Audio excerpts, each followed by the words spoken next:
Good morning. I think we'll go ahead and get started here. Welcome to the 10th season of the Primetime at the BU Library.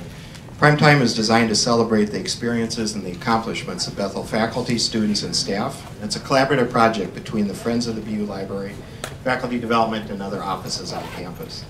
If you enjoy the Primetime programming, please consider becoming a member of the Friends.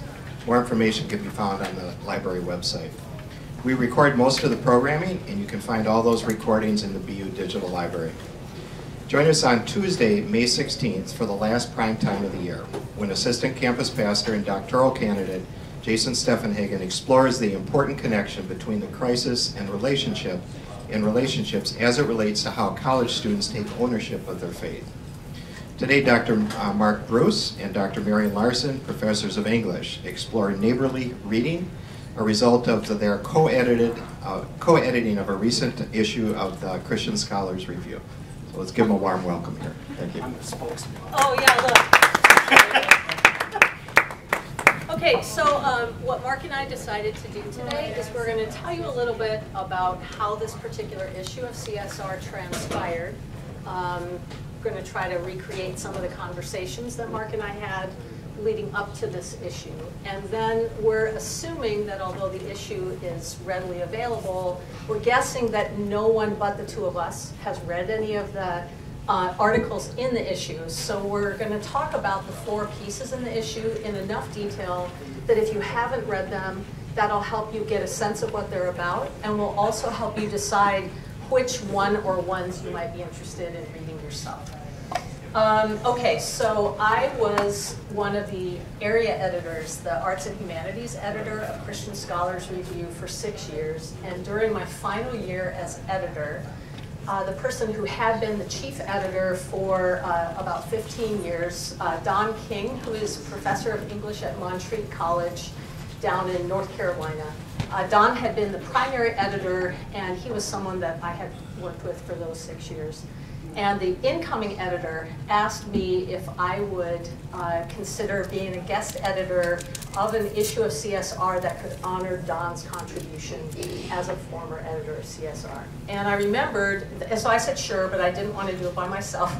So Mark and I, over the last couple of years, have had lots of conversations about a variety of topics that keep centering back to questions related to hospitality, the role that metaphors play in the way we think about what we're doing when we write, and also the way we think about what we're doing when we read texts and when we invite students to engage with texts.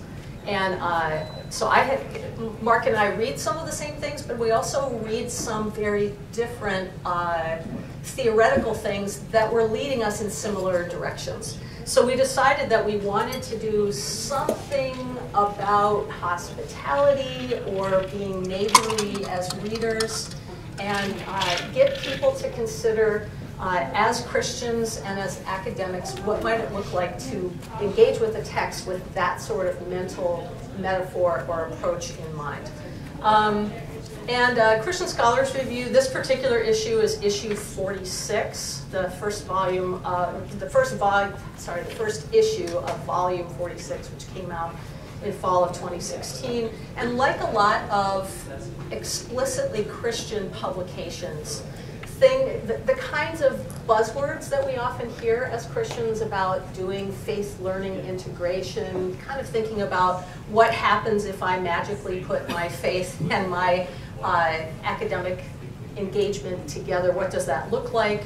And historically that has meant thinking about what the Christian worldview is and how might the Christian worldview lead us to interact with our academic disciplines in a certain way. And Mark and I for a long time have been not real happy with that as the exclusive way of thinking about how we might want to interact with text. So Mark's going to talk a little bit about some strengths and limitations of the notion of worldview engagement as the primary thing we're doing when we engage with text.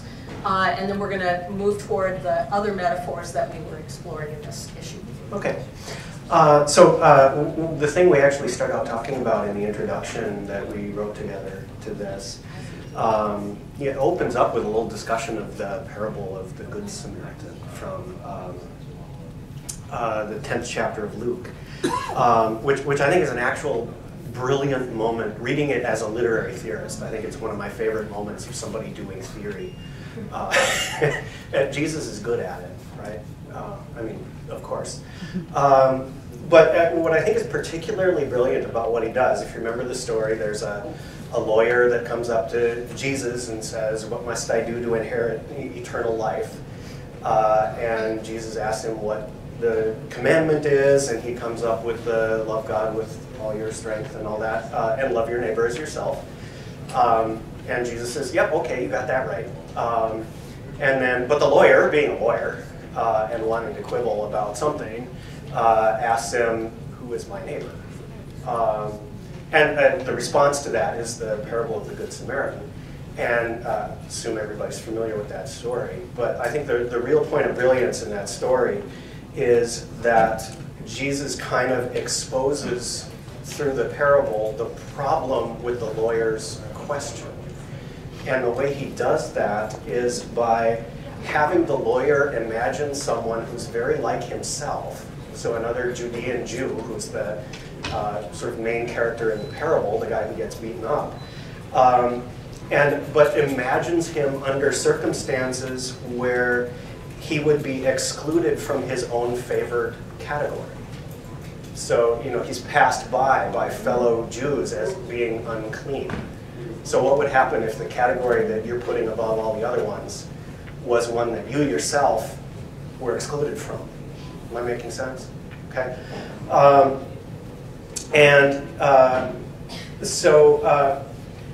What does it mean? And then what would it mean in that situation to have been excluded from your own primary category?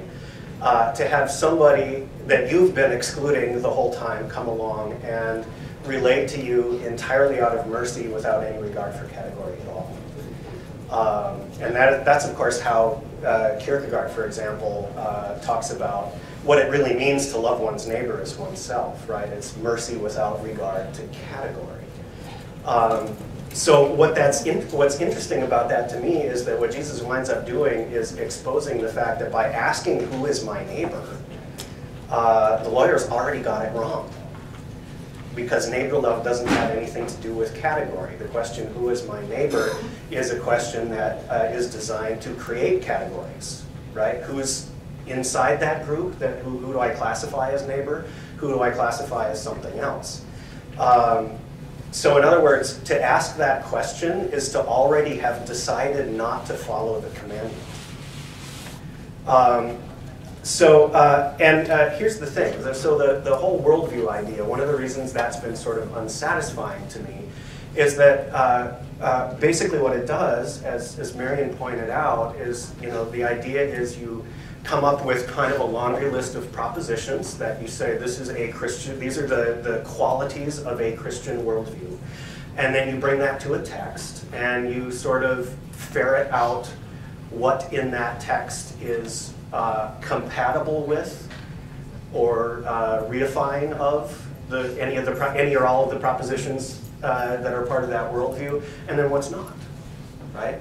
There are some good things about that. Sorry, my tablet's freaking out on me here. So there are essentially two, I think, positive things about that worldview criticism take. One is that I think it can lead to more critical awareness, both of one's own ideological assumptions and of others, right? There are a lot of cases in literary theory where people act and think in terms of a lot of assumptions that are kind of kept submerged.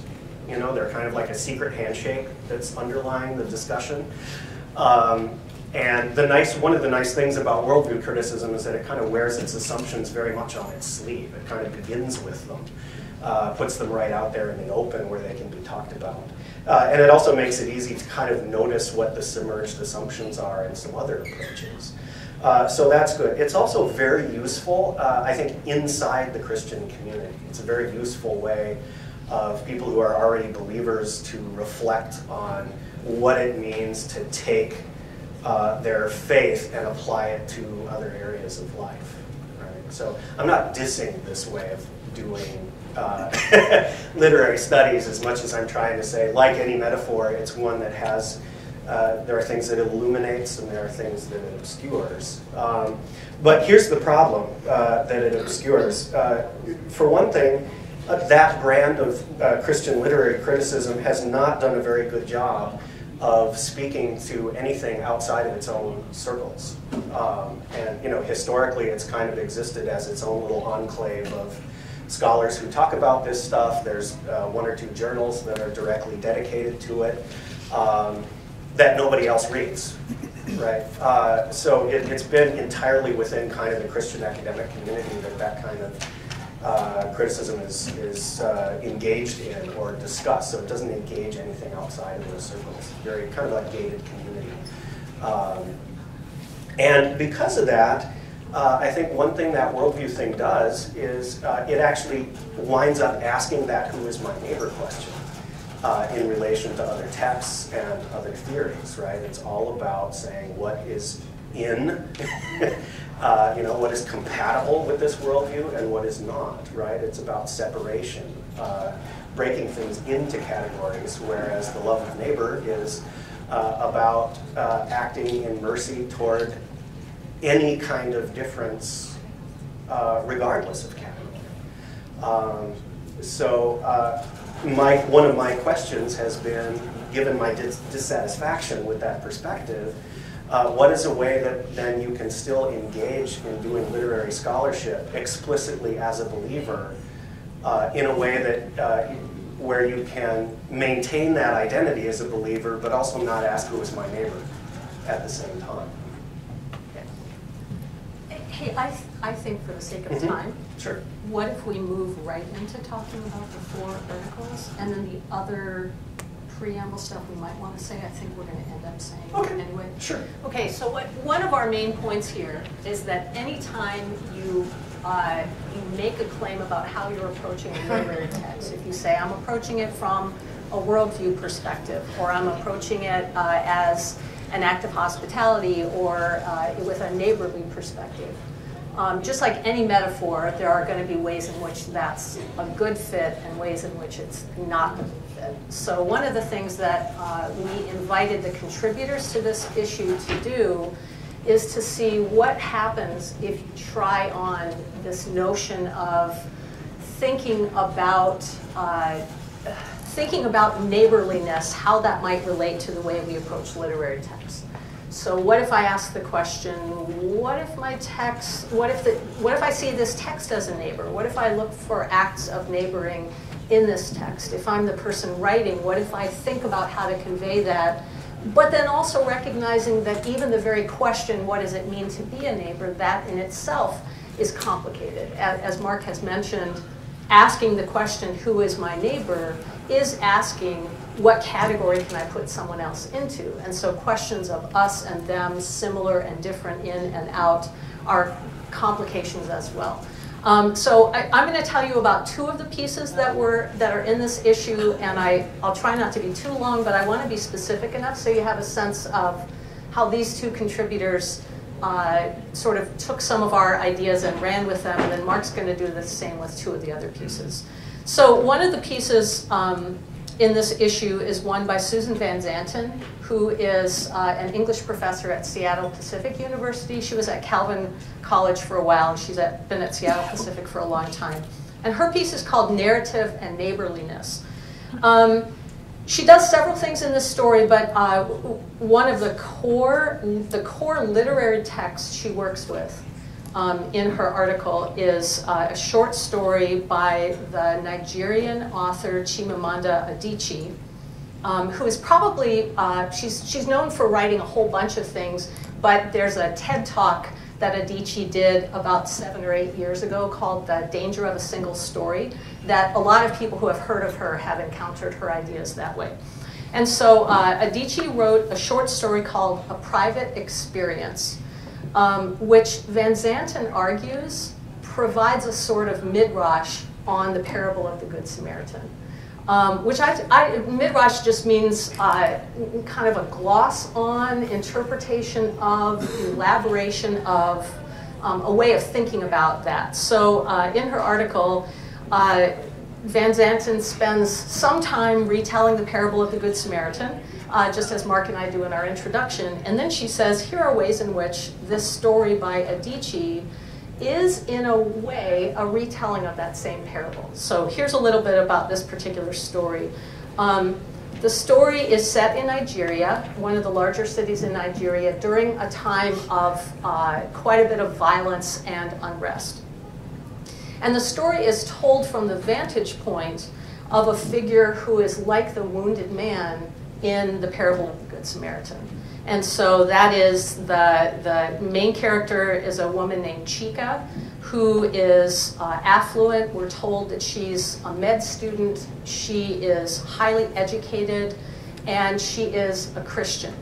So she would be like the Jewish man in the parable of the Good Samaritan. Jesus' original audience would have wanted to see the wounded man as the good guy in that story.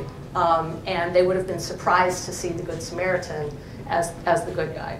The other main character in this Adichie story is an unnamed woman from the Hausa tribe, which traditionally is Muslim. And this woman is not very well educated. We can tell by the way she speaks. We can tell by the description that Adichie provides of the way this woman is dressed. So she's poor, she's uneducated, but she's the one who plays the Good Samaritan role in this story. Van Zanten does a great job of retelling the story in a way that, I mean, you could absolutely read this article and not have read the story. And she points out that one of the things that Adichie does is she helps to show the ways in which these two women, despite their really important differences, their religious differences, their social and class and educational differences, these two women are from groups that are, at the moment of their meeting together, there's a riot in the street in which some Muslims and Christians are killing each other. And these two women come together trying to escape that violence, and they're hiding in an abandoned storefront overnight. So they end up spending time together that way. So the story manages to show their many human similarities, helps these two women to see what they have in common without erasing the differences between them. It doesn't ignore the fact that these two women are not from the same religion, for example. Okay, the other thing that Van Zanten then does in the story is she says, when we think about otherness, and otherness is one of the themes in this story because we have two women who would normally have seen each other as others, there are different ways in which we can respond to otherness. And she draws from the work of Samuel Wells, who's an Anglican priest who for a while was the chaplain at Duke University. And he says, when I think about how I might interact with the other, especially if the other I perceive needs me in some way, I can try to work for that person. That's kind of the potentially patronizing way of thinking about another. I can seek to collaborate and work with that person. But more challenging is I can just seek to be with that person. I can be willing to spend time with this person. And Van Zanten argues that one of the things that Adichie does in this story is it shows these two women circumstances force them to spend time together, and they end up being with each other, which really affects the perspective that that Chika, the affluent woman in the story, has. And so then Van Zanten says that stories provoke our reflection on what it might mean to be with, how that form of neighborliness might be important. And then the other thing that she does near the end of her article is she also talks about the metaphors that we bring to reading. And she mentions that Wayne Booth, who for a long time was an English professor at the University of Chicago, he's best known for talking about texts as friends. And she says, I see some power in that idea, thinking about a text as something that just like I might treat Mark well because he's a friend and I might want to learn from him, I might want to spend time with him. But Van Zanten says the idea of thinking about a text as a neighbor is a more powerful metaphor than text as friend, because I can't choose who my neighbors are. I might feel different from my neighbors. There's a complication to that she argues is really powerful. And if I'm willing to think of a text as a neighbor, read texts in which there are powerful acts of neighboring, like in this Adichie story, that can have an effective impact on me. And then at the very end of her article, she spends about 3 pages talking about what she thinks non-neighborly reading looks like. And a lot of it is the sort of worldview criticism that Mark was talking about. Many Christians engage in what she would call non-neighborly reading by the way we approach other texts. Her piece, honestly, is my favorite of the 4 in this issue, but anyway, that's just me, that's what I think. Okay, and then I'll just say a little bit about one of the other pieces that I helped to edit. Dan Taylor, who is well known to us at Bethel, he just retired a couple of years ago. He wrote a piece called "Didn't Our Hearts Burn Within Us? The Use and Abuse of Emotion in Storytelling." And he doesn't use the word neighborliness at all, but he's talking about the role that emotion plays in literary texts. And he argues a variety of things, but one is we turn to literary texts in part because they address us as whole people, which includes ourselves as emotional beings. To help illustrate some of this, he tells 2 stories. One is well, it doesn't matter. He tells 2 stories, and he argues that one of them uses emotion very effectively, and one of them abuses emotion.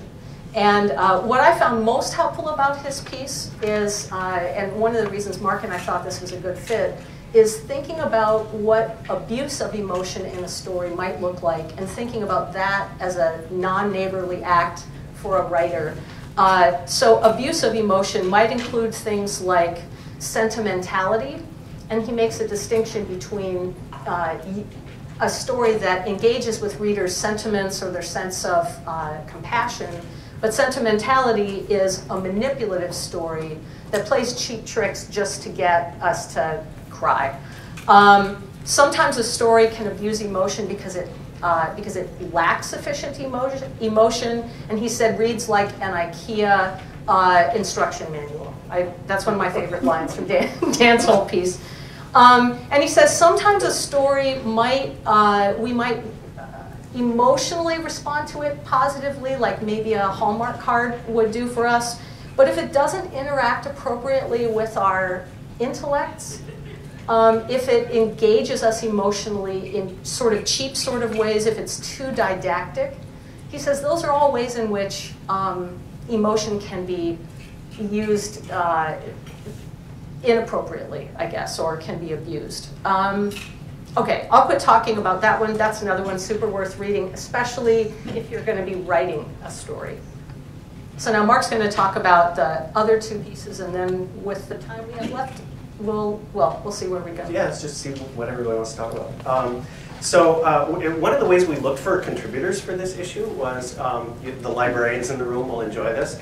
I did all kinds of literature searches. I was in the library's system using MLAB and all that good stuff, and trying to find people who I thought had written effectively about related ideas to these in the past. And I came across articles by several people and learned a lot. But there were 2 that I just contacted out of the blue and said, hey, I read your article on this. I thought it was fantastic.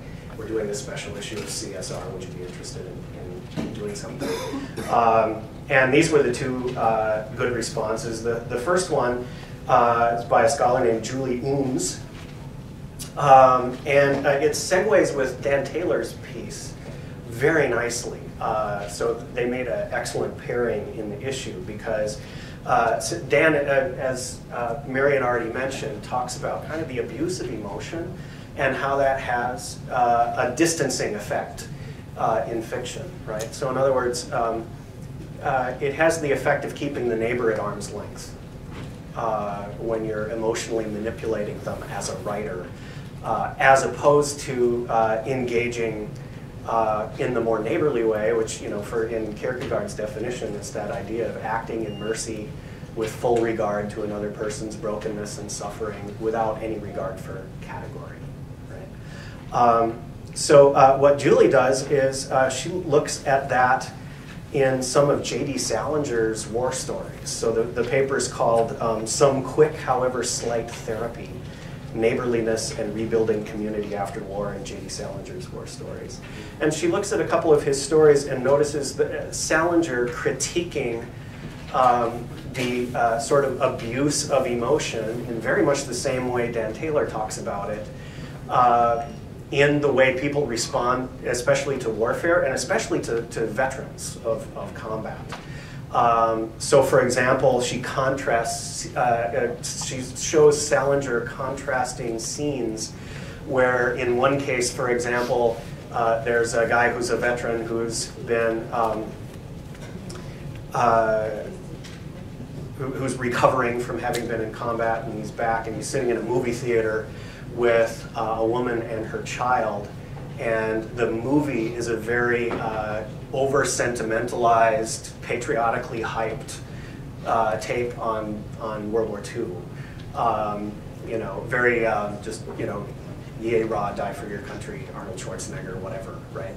And the woman is getting very sentimentally attached to this movie and weeping, all the while not noticing the fact that her child who's sitting next to her is in pain and very uncomfortable. And whenever the child complains, kind of, you know, get away from me, I'm watching this movie. So here's Salinger looking at this sort of sentimentalized view of warfare. But then he goes on to show some other relationships that don't do that, that address veterans of combat in terms of their trauma and in terms of what they've been through, and fully acknowledging the trauma and the suffering of all of that. She sees Salinger thinking that, okay, this is the way to not be emotionally manipulative, and a way to keep the neighbor in range. That's her turn. You know, both are addressing the idea from a writerly standpoint of how do you engage both with your readers and with your own characters in a way that keeps their humanity in range and prevents you from sort of keeping them on the other side of the road and passing them by. And both of them kind of argue that sentimentality or resorting to kind of tired patriotic formulas or something like that is something that actually keeps your characters and your readers at arm's length. The final piece in the collection is actually kind of a foil in some ways to the other ones. It's by a scholar named John Netley. And he looks at a novel of Shusaku Endo's. You might have heard his name in the news recently because Martin Scorsese just directed a film based on his novel Silence, which is better known. The one that Netley deals with is called Deep River. And without going into too much on that, what Netley does, and the reason I thought that this was an important piece for the collection, was that our goal was to kind of explore fairly tentatively what doing literary theory on the basis of these ideas about the neighbor would do, and what its possibilities are. But we also want, since we know we're exploring that as a metaphor that, like any others, has things that it illuminates and things that it might obscure, we also wanted to ask questions about, well, what are the limits of this neighbor idea? What might be some of the pitfalls of this idea? And of course, they turn out to be the same pitfalls as the neighbor relation in general, right? The neighbor relation is a very complex, difficult thing to achieve in its fullness, because you're always kind of in danger of going off the rails in one of two directions, right? There's Freud's direction, which is, the way he critiques it is saying, you know, people only have so much libidinal energy to go around, and if you're spending that on everybody without regard to category, instead of on the people that you most care about, you're just going to waste all your energy, right? So there's the idea of just saying that the neighbor relation is impossible and turning away from it, right? And just saying, I'm going to take care of myself. But there are other ways of not doing that. There's the emotional distance created by the narrative techniques that we were just talking about. There's projecting something onto the neighbor. So projecting the idea of what you think they ought to be or what you sort of need them to be onto them, and loving that. So in other words, instead of loving the neighbor as yourself, you're kind of loving your own projection or your own delusion as yourself, which means you're loving yourself as yourself, which means you're engaging in self-love and there's not a neighbor there at all, except it's sort of a screen onto which you're kind of projecting your own desires.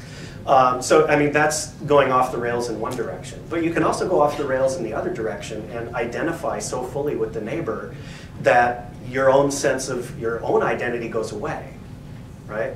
One scholar literally calls those the neurotic approach and the psychotic approach, right? The neurotic approach where you pull away and withdraw into yourself, and then the psychotic approach where you identify so completely that you lose yourself altogether, right? And there can't be a neighbor relation without difference. Can't be a neighbor relation unless there are two separate people there. So, you know, there's loving your delusions as yourselves on the one hand, and there's loving not wisely but too well on the other. And so what Netley does is he comes a little bit more from that worldview perspective and tries to say, you know, what are the limits of neighborly reading, and can a writer actually sort of be a bad neighbor? Are there ways in which, in trying to be a good neighbor, we can actually kind of fall off and go the other way?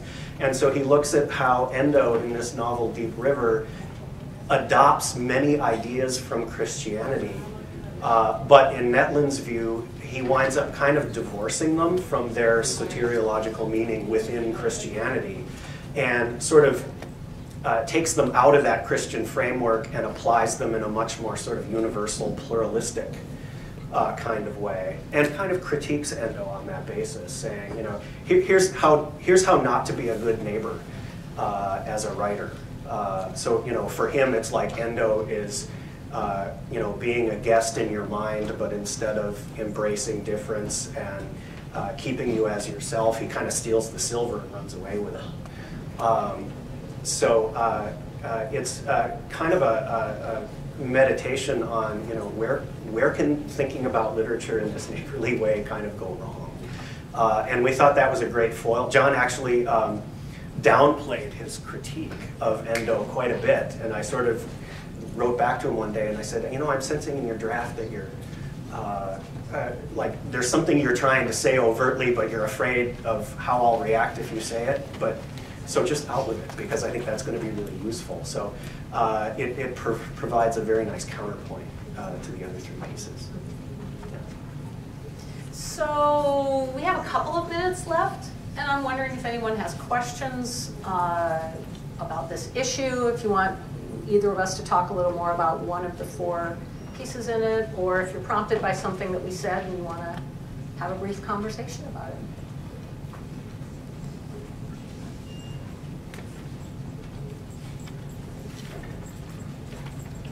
Maybe you said this in your introduction and I didn't entirely hear it, but how did you come to choose the theme for the issue? Oh, I don't think I said that exactly. So I said we wanted to honor Don, and then boom, we decided. Don is one of the most hospitable people I know, and it was his philosophy as editor of CSR. Certainly not that we accept every piece that's submitted, because actually the acceptance rate is pretty low for CSR, but that every text that got submitted needed to be one that was taken seriously, that we as area editors, he as the main editor, and any reviewers we would send pieces out to needed to remember that a real person wrote this, that real people maybe at different stages in their career wrote a piece, and that we should be as clear and constructive in our feedback as possible, maybe offering alternative publication venues if we thought CSR was inappropriate. Anyway, so that was what got us thinking, just sort of in general. I thought Don's a really good example of a person who himself is a very good scholar. C.S. Lewis and C.S. Lewis's circle are his primary area of scholarship. but just as a person and as an editor was very hospitable. And that then I remembered Mark and I had had some of these conversations about things we'd been reading about the notion of hospitality or neighborliness as a metaphor for teaching and also as a metaphor for reading. What would happen, and then we spent a little bit of time talking about things that we sometimes don't like about explicitly Christian publications like CSR, that it seems like sometimes it feels like there's too much gatekeeping going on. Like it's like, oh, my main job as a Christian is to be an intellectual gatekeeper, which I think the worldview approach can sometimes lead towards. And so we were interested in seeing what would happen if we explored other possibilities that seemed interpersonally consistent with the person we were trying to honor. So it sounds like it didn't have anything to do with the political climate globally right now, but that it's kind of a coincidence? Well, I mean, I think we thought that, we could speak to that, certainly, but that's not the direct, I mean, we didn't start out with political conversations and go there. It really started out as, can we take what Don does naturally as a Christian human being who's also a very fine scholar and theorize that and say, can we take that kind of an approach and actually talk about it as a more fully expressed way of engaging in literary scholarship as a believer. And the other thing was, I mean, this happened to come out in fall of 2016, but our editorial work was finished by like late spring or early summer before that, and these pieces were written before that, so it was early. Anyway, if we had tried to have it speak directly, it wouldn't have come out yet. I guess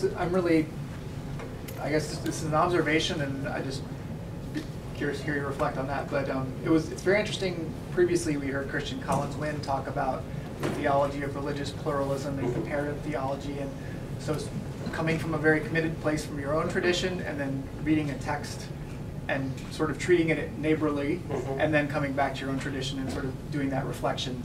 And even when he was speaking to that, I thought that would be interesting to turn that process inward on sort of Christianity, because we do have these different expressions. And I wonder if in this process of editing and through the articles that you received, how you might see that sort of, how do you see that impacting the monolithic Christian worldview, and how do you think that process that you went through and the articles, how do you think they influence that perspective? Well, I mean, that was one of the reasons we really struggled with John's piece. And because, I mean, certainly being neighborly doesn't mean I'm going to receive and then fully accept and agree with every single thing that my neighbors might say, just as I don't expect that from them. That's the over-identification problem, right? There's not a neighbor relationship anymore if you just become the neighbor. So here's what's tricky, is here's John Netley, a Christian, talking about a literary work written by also a professing Christian. But the biggest part of what John was doing is ultimately, I think ultimately critiquing Endo's theology. And again, not that that's a non-neighborly thing to do, but John was arguing that Endo was misappropriating Christianity, even though Endo himself is a Christian. It's just, I'm really not answering the question, I don't think. But well, I mean, I think the way that speaks to it is that John's piece, on the one hand, we had a little trouble with it because we felt like, okay, here's what we're not trying to do, in some ways, right? Gatekeeping. Yeah, so we didn't want to be gatekeepers. On the other hand, we're the ones who are trying to model what neighborly reading looks like. So what are we going to do with a perspective within that framework? What are we going to do with a perspective that critiques, in some ways, our sort of overt agenda, right? I wrote this in the introduction, just a couple of phrases here. What might it mean to treat a text in the way that the Samaritan in the parable treats his sociocultural and religious other? To open oneself to an encounter with that other approached as such, with all its own potentially disturbing, disruptive difference and desire intact. To acknowledge responsibility for the fact that one is going to find things in that other, that text, that neighbor, that are potentially threatening, incomprehensible, incommensurable with, and even possibly dangerous to one's own identity and worldview, and love those things in it, even love them as ourselves. And then what we realized was that John's piece really did fit with our agenda in that way, because for one thing, we're not being very hospitable by kicking somebody out who isn't in full agreement with us, right? But then the other thing is that one thing that neighbor relation allows for is very open critique without enmity developing. So we wound up with this piece that functions as this very interesting foil and asks what I think are some very productive questions about not just what the possibilities of this approach are, but what are its potential limitations as well. Does that speak to your question? It does, and I don't. That wasn't even. I don't think my question was a fully formed question. So yeah. Yeah. So it became a productive way as scholars of dealing with disagreement, which kind of made me even more excited about the idea, right? Because here's a way we can disagree without polarizing.